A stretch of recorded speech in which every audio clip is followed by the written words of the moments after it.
is it about the first season that was just so amazing and it's going to do so well internationally? I think so too. You know, I mean, my family's all in Italy and Switzerland and everywhere, so I can't wait for it to go there because I just do feel that the show has all of the qualities that help it travel in terms of universal qualities of character and humor, great storylines, you know, crime storylines, and people love that. They love to be able to solve the mystery.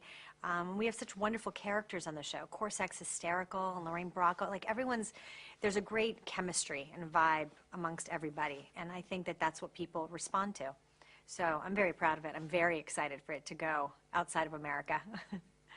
Tell me about her personality, because she's not always the most put togetger one, right? Which one?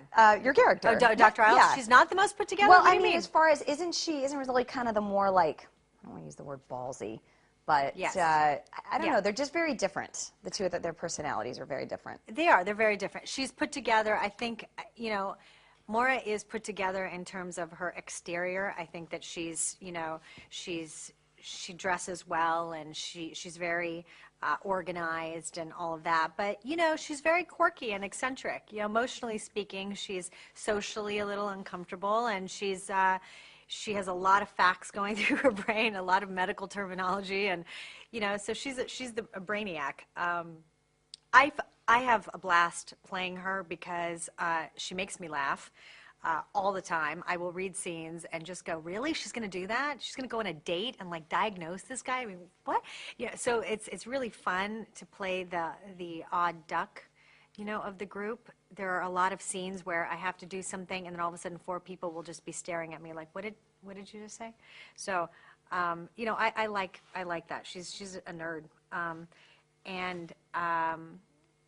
but on the other hand, I do find her put together in terms of her business and how she handles her work.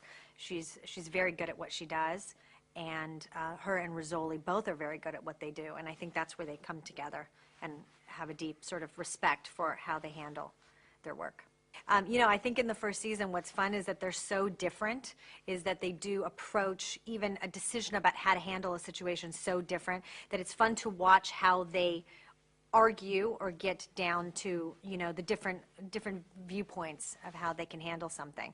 To me, that's some of the fun part of the show, is getting to do that stuff with Angie. It's really fun. Also, you know, it's fun to see 2 women argue and get along and respect each other and, you know, get to go and have a drink after work or whatever it is, or talk about their love life over a dead body. I mean, these things are really fun to play because they're unusual. So I have a good time doing that. And I didn't know it was based on books. I mean, a book. Yeah. I didn't know that. They're great books, as a matter of fact, and you should read them because they're a little bit, they remind me of like The Girl with the Dragon Tattoo, if you've read those books. Tess Gerritsen is an incredible writer, and she comes from a medical background. She's a doctor, but she was always in love with horror movies and thrillers and mysteries, so she started to write, and the books are incredible, really. They're a bit darker than the show in terms of the subject matters. You can go a little bit deeper in a book than, you know, maybe how you would visually show it on a series, but they're really, really great. I highly recommend them.